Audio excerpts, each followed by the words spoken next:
Hello जी, नमस्कार। मैं हूं तनसुख पालीवाल और आज आपके बीच में राजस्थान एपीओ जो असिस्टेंट प्रोसिक्यूटर ऑफिसर की जो वैकेंसी है उसके बारे में आपको एक ज़रूरी अपडेट है जो देने आया हूं।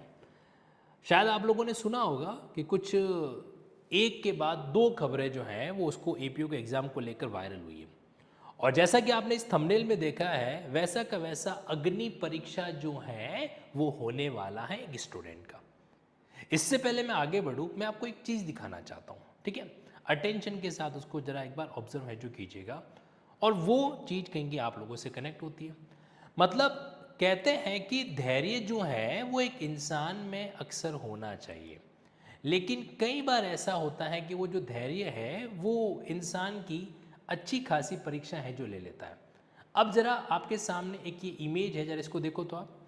अब ये जो इमेज है ये क्या कह रही है कि patience is not simply the ability to wait, it's how we behave while we are waiting. Patience जो है वो आपके वेट करने की सिर्फ योग्यता नहीं है, ये भी डिसाइड करता है कि आप वेट करते समय कैसे बिहेव करते हैं। अब ये डायलॉग सुनने में तो अच्छा लग रहा है, लेकिन कहीं के प्रैक्टिकली जब अप्लाई करेंगे तो पता नहीं क्या क्या जो है यहाँ पर होने वाला है। नाउ अंडरस्टैंड, एक्चुअली हुआ ये है कि एग्जाम डेट एपीओ की प्रोबेबल आरपीएससी ने जारी की, राजस्थान पब्लिक सर्विस कमीशन, और इसने बहुत ही अच्छे तरीके से अपनी पौराणिक परंपरा को कायम रखा है कि भाई मैं एग्जाम पे टाइम नहीं कराएगा तो मैं नहीं कराएगा, है ना। इसने उसी परंपरा पे उसी पद चिन्हों पे चलते हुए आपके एग्जाम की डेट जो है वो ऊपर नीचे काफ़ी हद तक कर रखी है।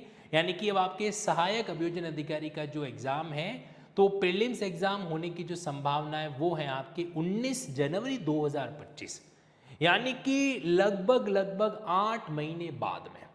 ठीक है, आप ये कह सकते हैं कि साल तो गयो, 2024 का टाइम पीरियड तो वहां पे हमारे लिए अब कुछ बचा ही नहीं। फिर उसके बाद में मेंस का एग्जाम उसके 6 महीने बाद में, यानी कि पूरी की पूरी द्विवार्षिक परियोजना है। और अगर कोई रिट पिटिशन वगैरह फाइल होगी तो त्रिवार्षिक त्रैवार्षिक है जो परियोजना बन जाएगी राजस्थान के एपीओ का ये एग्जाम। यानी कि भैया अब जो है एक तरफ तो एमपी ने झटके दिए जुडिशियल एस्पिरेंट को, एडीपीओ का रिजल्ट आया, कुछ कैंडिडेट सेलेक्ट हुए, कुछ कैंडिडेट रह गए, तो जो रह गए उनको एक और झटका मिला, और अब ये एक झटका आपके सामने और है ना। अब जरा इस चीज को आप समझने की कोशिश करें कि मतलब इतना सब कुछ ये क्या हो रहा है, मतलब क्या करना चाह रहे हैं। जो भी करना चाह रहे हैं आप लोगों को तो अपना धैर्य बना के रखना पड़ेगा, क्योंकि संसार में दुनिया के महासागर में दो ही रास्ते हैं, या तो धारा के साथ बह जाओ और या फिर साइड में आ जाओ। नहीं बैठ सकते हम लोग, विपरीत दिशा में जाकर जो है उस एंगल को डील नहीं कर सकते। अच्छा चलो, अभी तो मेन मुद्दा मैं बताता हूँ। मेन मुद्दा ये तो एग्जाम डेट का है ही, आपका जो फंडामेंटल एस्पेक्ट। मेन अभी तो जो है स्क्रीन पर देखिएगा आप इस पॉइंट को। यहाँ पर आपके सामने ये है बेसिकली किससे कनेक्टेड, मैं बात करने जा रहा हूँ आपके सिलेबस को लेकर।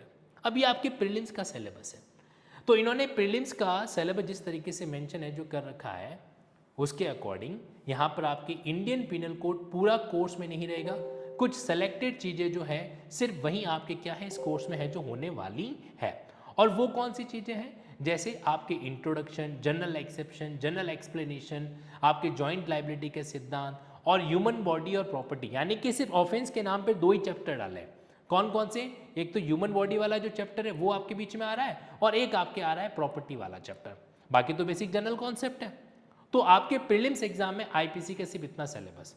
अभी आता हूं मैं आपके मन के उस सवाल पर भी कि सर जब एग्जाम अब 2025 में होने वाला है, एग्जाम 2025 में होगा, तो फिर नए वाले कानून का क्या होगा, ये आपके मन में सवाल डेफिनेटली चल रहा होगा। चल रहा है ना, मुझे कमेंट बॉक्स में बताओ कि भाई अब 1 जुलाई के बाद एग्जाम होगा तो फिर ये अभी लोग ये पुराना सिलेबस काहे दे रहे हैं, क्या इनको पता नहीं है कि नए कानून आने वाले हैं।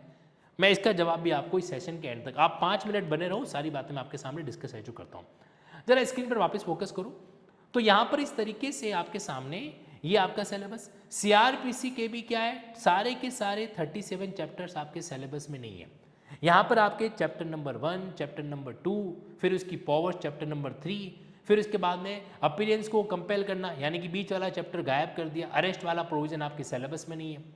फिर इसके बाद में सीधा आपके पुलिस और उनकी इन्वेस्टिगेशन की पावर, यानी कि बीच वाला प्रोविजन गायब कर दिया। 91 से लेकर 153 तक, जो आपके चैप्टर 7 था, 8 था, 9 था, 10 था, 11 था, उसको गायब कर दिया। फिर उसके बाद में चैप्टर 13, 14, 15, 16 हटा दिया, सीधा चार्ज फ्रेमिंग वाला कॉन्सेप्ट जो है वो आपको यहाँ पर देखने को मिल रहा है ना। इसके बाद में सीधा ट्रायल का प्रोविजन आपके, और ट्रायल में सेशन ट्रायल नहीं है, आप नोट करना, यहाँ पे सेशन ट्रायल नहीं दिखेगी आपको, सिर्फ मजिस्ट्रेट ट्रायल है जो देखने को मिलेगी, समिट ट्रायल आ जाएगी, बेल एंड बॉन्ड्स आ जाएगी। ये तो चलो अच्छी बात है कि भाई सेशन का जब कोई रोल है ही नहीं आपके एपीओ बनने में, तो फिर कहाँ है इसका जो है प्रोविजन पढ़ने में दिमाग लगाना।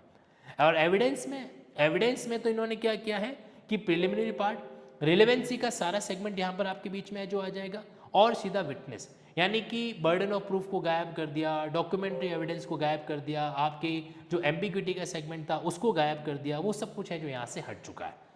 फिर SC/ST एक्ट के कुछ लिमिटेड चैप्टर नंबर आपके फर्स्ट वाला हो रहा है और चैप्टर नंबर आपके 2 वाला हो रहा है, जहाँ पे एट्रोसिटी का डेफिनेशन वगैरह दे रखा है, वो पॉइंट यहाँ पर आपके बीच में क्या हो रहा है, एप्लीकेबल है जो हो रहा है। फिर आर्म्स एक्ट के अंदर भी स्पेसिफिक सेक्शन इन्होंने मेंशन किया है, यानी कि प्रीलिम्स के सिलेबस को स्पेसिफिक किया गया।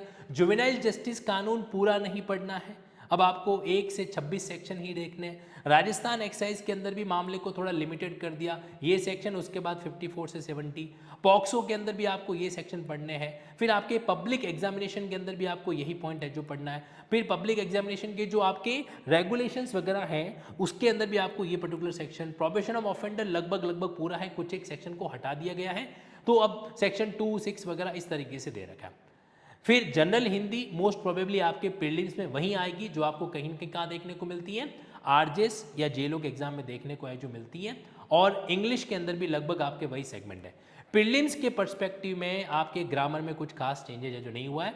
और आपका पेपर का क्राइटेरिया कैसे होगा, आप नोटिस करना, आपके पेपर के क्राइटेरिया को बिल्कुल आरजेएस की तरह कर दिया गया है। लॉ का 70% पोर्शन और 30% पोर्शन किसका, जनरल हिंदी और जनरल इंग्लिश का ऑब्जेक्टिव के सवाल आएंगे, और ये उसका सिलेबस है यहाँ पे, ठीक है। तो ये आपके सामने प्रीलिम्स का पर्सपेक्टिव है जो आया। अब जरा एक और बात सुनो जो आपके लिए जानना समझना जरूरी है। पता है क्या कि प्रीलिम्स के एग्जाम के सिलेबस को तो इन्होंने कर दिया है शॉर्ट, अटेंशन, प्रीलिम्स के सिलेबस को कर दिया गया है शॉर्ट, लेकिन मेंस का जो सिलेबस है क्या वो भी शॉर्ट किया गया है? तो अब मैं आपको बताना चाह रहा हूं दूसरा नोटिफिकेशन जो कि राजस्थान एपीओ के संबंध में है, और वो क्या है अब स्क्रीन पर देखिए। यानी कि आप एक एंगल से कह सकते हैं कि पैटर्न आरजेएस प्रीलिम्स के जैसा कर दिया गया एपीओ प्रीलिम्स का। अच्छा, आपको जानकारी होगी एपीओ एग्जाम में इंटरव्यू नहीं है, बस एक वही चीज है जो हमको एपीओ की तरफ खींचे लेके जा रही है कि भाई चलो इंटरव्यू नहीं है तो कोई भेदभाव होने की संभावना, कोई पक्षपात होने की संभावना कम है ना, इसीलिए हम उसके प्रति अट्रैक्ट हो रहे हैं। अब जरा स्क्रीन पर देखो, मैं आपको दूसरा वाला भी दिखा देता हूं। अब यहां पर ये है आपके मेंस का सिलेबस। आई होप आप स्क्रीन के ऊपर आप इसको विजिबली अच्छे तरीके से देख पा रहे होंगे। अब टोटल 6 पेजेज हैं जो मैं आपको आसानी से 1 बाय 1 जो है क्या करता हूं समझा देता हूं। तो राजस्थान पब्लिक सर्विस कमीशन ने मेंस का जो सिलेबस आपके सामने रखा है वो कुछ इस तरीके से है कि भाई लॉ का 300 मार्क्स का 3 घंटे का पेपर होगा, जिसमें शॉर्ट ऐसे टाइप, वेरी शॉर्ट टाइप, यानी कि 1 नंबर के, 2 नंबर के, 5 नंबर के, 7 नंबर के सवाल है जो आ सकते हैं।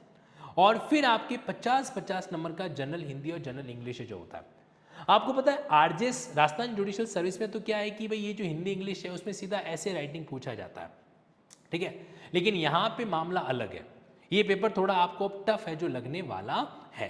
कैसे, जरा देखो, यहाँ पे इन्होंने लिखा है कि स्टैंडर्ड ऑफ पेपर सेकंड है वो आपके 12वीं यानी कि सीनियर सेकेंडरी लेवल का होगा। लेकिन जरा एक बार नीचे आते हैं, 1 बाय 1 समझते हैं। इंडियन पीनल कोड, अब देखो ये टोटल 11 कानून है, आईपीसी, एविडेंस, सीआरपीसी, एससी/एसटी, आपके पॉक्सो, जुवेनाइल जस्टिस, आपके प्रोबेशन का benefit, probation offender act, arms act, excise act, public examination के एक्ट और पब्लिक एग्जामिनेशन के संबंध में जो आपके मेजर्स बना रखे, तो प्रिवेंशन और मेजर्स दोनों। 1992 वाला एक्ट भी कवर किया गया, 2022 वाला एक्ट भी है जो कवर किया गया। फिर ये आपकी हिंदी और इंग्लिश। अब यहाँ पर जब आप सिलेबस देख रहे हैं तो इन्होंने क्या किया है कि ऑलमोस्ट सब कुछ कवर कर दिया गया। देखो ये आपका पहला चैप्टर एक तरीके से, उसके बाद फिर किया गया एक पर्टिकुलर सेक्शन को, सेक्शन 5 को छोड़ दिया। इतनी दया दृष्टि भी क्यों दिखाई प्रभु, वो भी डाल देते।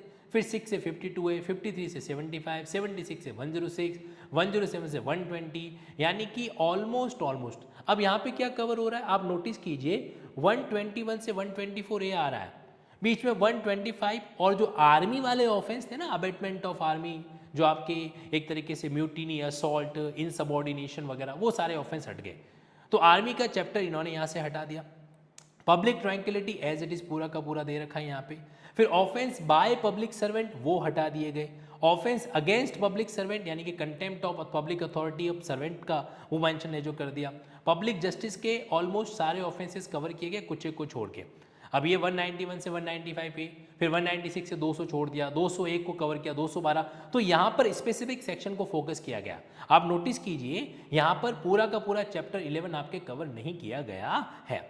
फिर आपके ये जो चैप्टर 14 है वो सारा का सारा यहाँ पर आ गया। बीच में जो कॉइन और गवर्नमेंट का चैप्टर 12 था वो हट गया। वेट एंड मेजर्स का चैप्टर था वो हट गया। ऑफेंस अगेंस्ट बॉडी टोटली पूरा का पूछा जाएगा। ऑफेंस अगेंस्ट प्रॉपर्टी कंप्लीट पूछा जाएगा। इसके अलावा आप देखो चैप्टर 18 हटा दिया गया जो आपके डॉक्यूमेंट के संबंध में। तो यहाँ पे जो सिलेबस आ रहा है वो कहीं न कहीं थोड़ा सा कट शॉर्ट है जो हुआ है। ठीक है, आप देख पा रहे हो भाई टोटल 17 नंबर है, जबकि टोटल 23 चैप्टर है आईपीसी के अंदर। सीआरपीसी की बात करें तो सीआरपीसी में भी आपको सेम चीज़ थोड़ी थोड़ी देखने को मिलेगी, लेकिन ओवरऑल इन्होंने भी कोई कम कवरेज नहीं कर रखा है ना। टोटल 32 पॉइंट है जो दे रखे हैं, लेकिन जैसे एग्जांपल के तौर पे अब मिस्केलिनियस वाला चैप्टर कहाँ से कहाँ है, 474 से 484, उसमें से सिर्फ एक सेक्शन आपको पढ़ना है 482। फिर आपके जैसे लिमिटेशन 4 ये पूरे के पूरे सारे सेक्शन कवर करवा रहा है। अच्छा अब देखो आपके जो 451 से लेकर स्पेसिफिकली मान लो कोई पार्ट था 451 से 459, वो चैप्टर इन्होंने हटा दिया, डिस्पोजल ऑफ प्रॉपर्टी। फिर आपके इररेगुलरिटी वाला चैप्टर वो हटा दिया 460 से 466। तो एक तरीके से चैप्टर 34 35 हट गए। उसी तरीके से कई सारे छोटे बड़े चेंजेज यहाँ पर आपको देखने को मिलेंगे। ओके, जैसे उदाहरण के लिए मैं आपको एक और बात बताना चाहता हूँ। सपोज करो कि आप बात करते हैं यहाँ पर आपकी अरेस्ट वाला चैप्टर, तो पूरा कवर किया गया है ना। आपके जहां पर प्रीलिम्स में अरेस्ट चैप्टर को बिल्कुल हटा दिया था, लेकिन मेंस में इसको कवर कर दिया।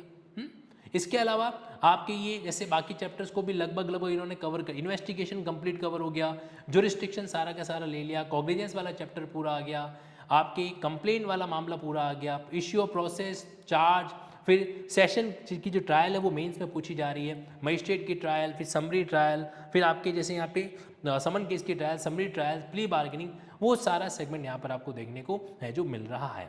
थोड़ा बहुत आपको कह सकते हैं कि लड्डू खिलाने का काम है जो यहाँ पर किया गया है। इंडियन एविडेंस एक्ट भी ऑलमोस्ट कवर है, सिर्फ कुछ सेक्शन को छोड़ा गया है, नेगेटिव लिस्ट है जो यहाँ पर दी गई है। खैर चलो, अब ये तो सारी बातें अपनी जगह पर है ही, ये आप ऑब्जर्व कर ही लोगे। मेन जो कैंडिडेट्स को झटका लगा है वो इसके लैंग्वेज पेपर को लगा है।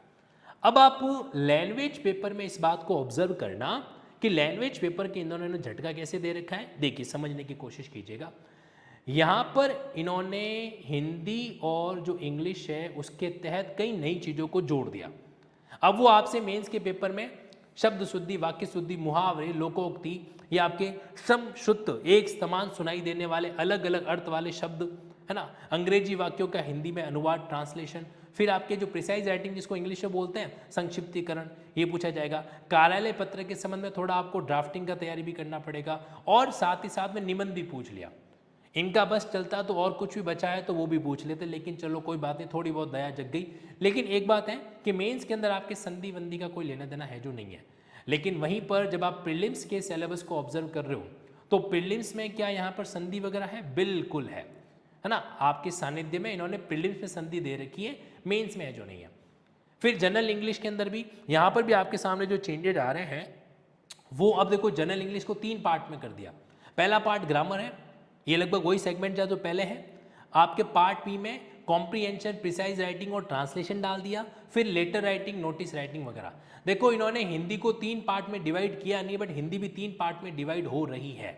निबंध लेखन अलग हो गया, ठीक है। फिर आपके ये इस तरीके से मान लो कोई भी लेटर राइटिंग करना वगैरह वो अलग हो गया, या ट्रांसलेशन वगैरह ये एक अलग पार्ट हो गया, और हिंदी व्याकरण ये अलग पार्ट है जो हो गई।